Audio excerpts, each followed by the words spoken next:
So yan mga kapindot, magandang hapon sa ating lahat. Welcome back muli sa aking YouTube channel, Kapindot Moto TV. Yan, for today's video mga kapindot ay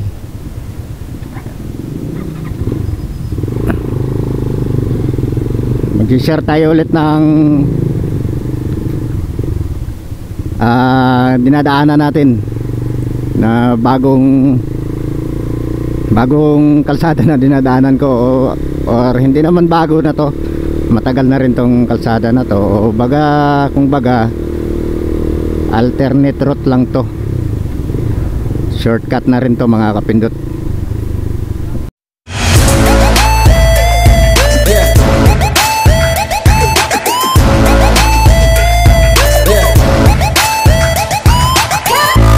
Kasi kung napanood nyo yung part 1 natin, so hindi natin na kuhana ng buo, no.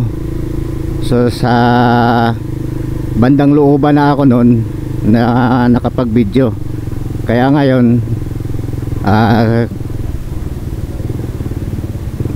mag video tayo ulit mga kapindot, yung buo na simula sa pagpasok natin or sa entrada or sa simula o umpisa na papasukan nating kanto, no. Kumbaga sa ano para makita nyo rin kung anong kanto ba yon, anong palatandaan yung pinasukan natin para sa papunta dun, lusutan sa Mistral Vista Mall ng General Trias, no.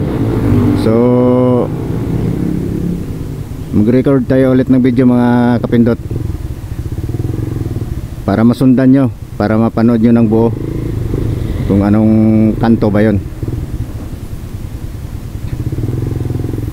So itong nagka-traffic dito mga kapindot, yung kanto na yung pakanan, lusot rin yan dun sa ano, sa open canal, no, sa bagong LTO ng Imus.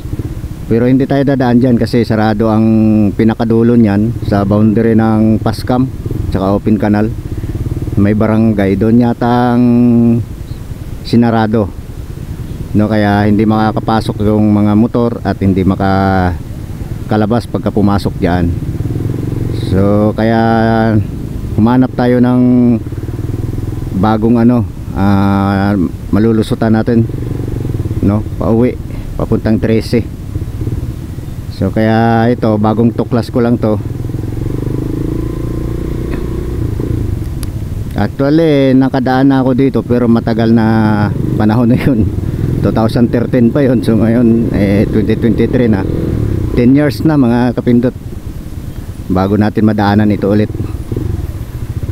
Kaya share ko rin sa inyo to mga kapindot, kung sakaling gusto nyong dumaan dito.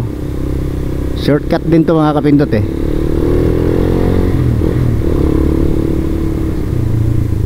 So looban na to, looban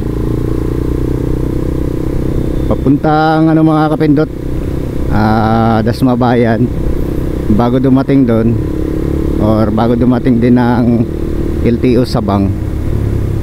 So makikita nyo dyan na may arko siya, welcome to Barangay Sabang. Kung napanood nyo rin yung part 2 natin mga kapindot, may part 2 na kasi yung video natin.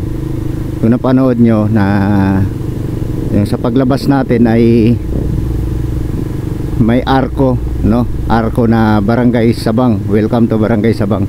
Yan ang isa sa mga palatandaan na palabas na tayo dito sa highway. Yan. So ngayon muli nating balikan yon, si pauwi na tayo, no. Doon rin tayo ulit dadaan. So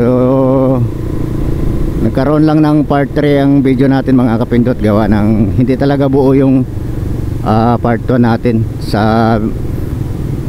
Sa looban na kasi ako nakapag video nun mga kapindot, kaya medyo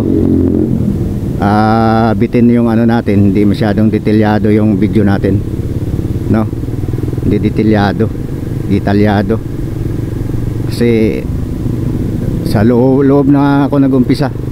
So na to mga kapindot, yun lang ang tandaan nyo. Kagaling dun sa highway, pag nakapasok na kayo dito sa loob, dire-diretso lang naman yan, tumbok nyo yung crossing na yan. Tapos may nakalagay sa poste na turn left to Camellia. So kaliwa lang kayo, dito na kayo mapupunta nun mga kapindot. Tapos ang dulo naman nito, may ginagawang tulay na bago, dire-diretso lang din yun, kasi nasa gawing kaliwa yung tulay. So diretsuhin nyo lang, medyo paliko lang siya ng kaunti, no, pakanan. So yun lang. Tapos pagdating sa unahan, medyo may mga talipapa doon, talipapa. So kanan din kayo dun sa crossing na yon, kanan. Ang lusot nun, Vista Mall na. So yun na, Vista Mall, General Trias. Pagkakaliwa kayo papuntang Monterrey sa Aguinaldo Highway, sa Governor's Drive, no? Papuntang 13. Pagkakanan naman kayo papuntang SM Rosario, Tansa, pagkadating nyo doon sa may Vista Mall. So dahil papunta tayong 13, kakaliwa tayo doon sa may Vista Mall. Yan, medyo madilim na nga, pero ayos lang yan, kaya pa naman medyo malinaw pa naman.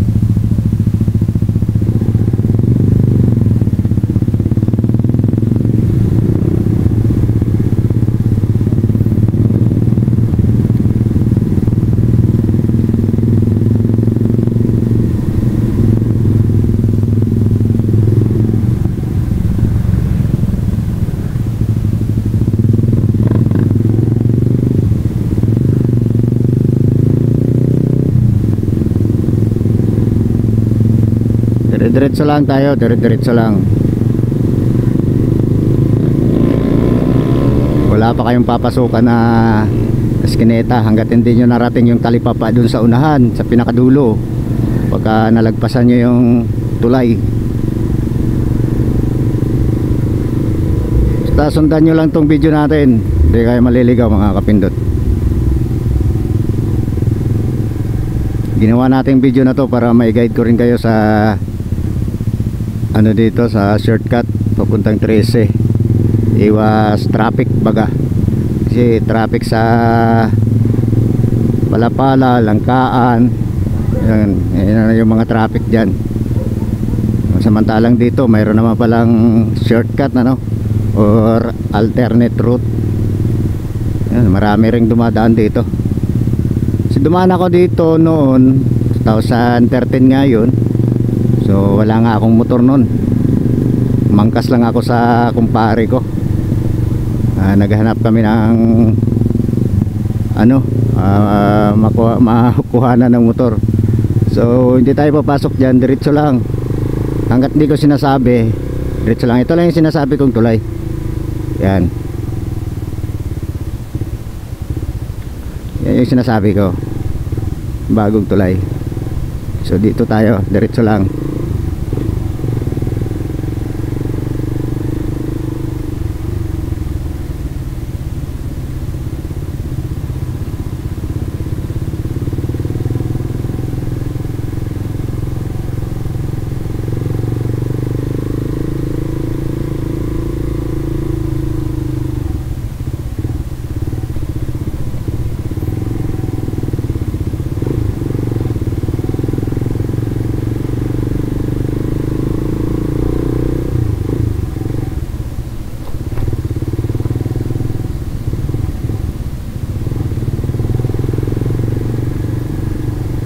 Diba? Diretso lang.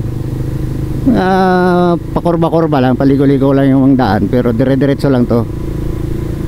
Basta kung ano lang yung dinaanan ko, yun lang susundan nyo mga kapindot, para di kayo maligaw.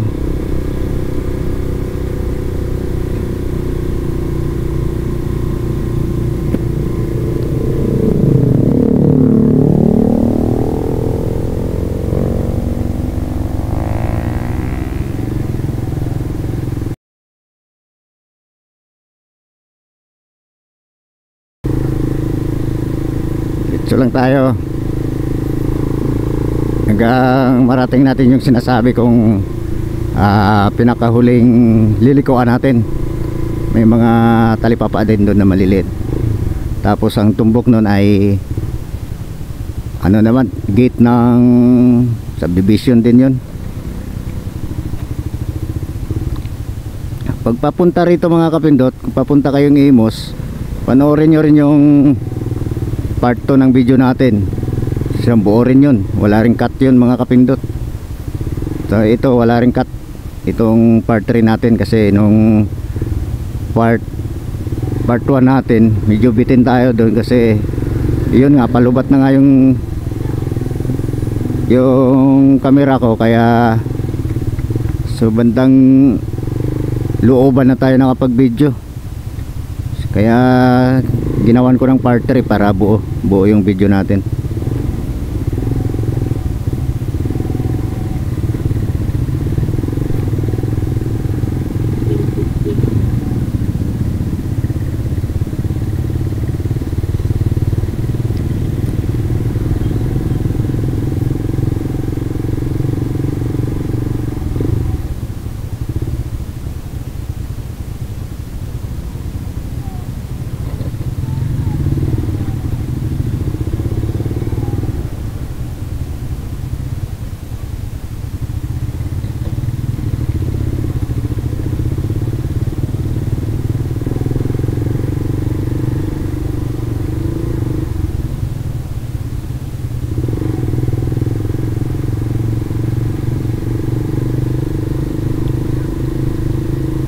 Malapit na tayo sa lilikuan natin, oh.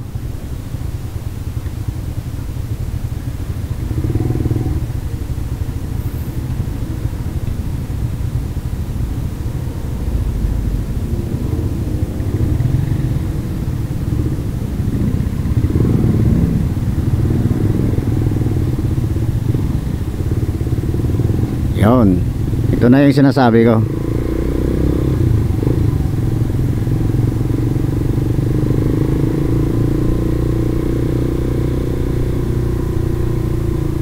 Yan, itong makikita nyo dito, ang talipapa dito sa bandang kaliwa. Yan, o.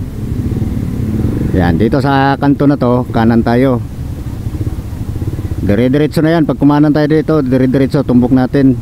Ano na, Vista Mall. Yan ang platandaan. Sa kabila may ano, may gate ng Mistral.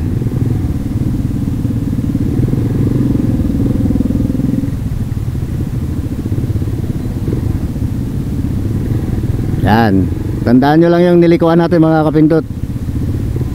Hindi naman kayo maliligaw,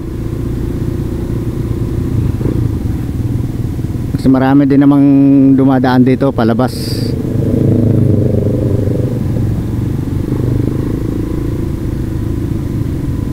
Mistral na to mga kapindot. Puro mga pabahay na yan dito.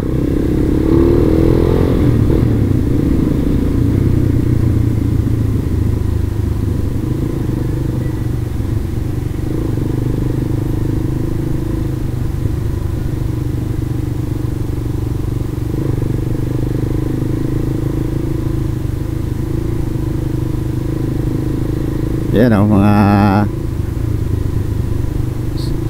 dalawang palapag ng mga pabahay, mura lang yan dito. Yung unang punta ko dito, talagang hindi pa gaano ano yan dito. Mga luma pa yan, parang ano na, mga lumang bahay na.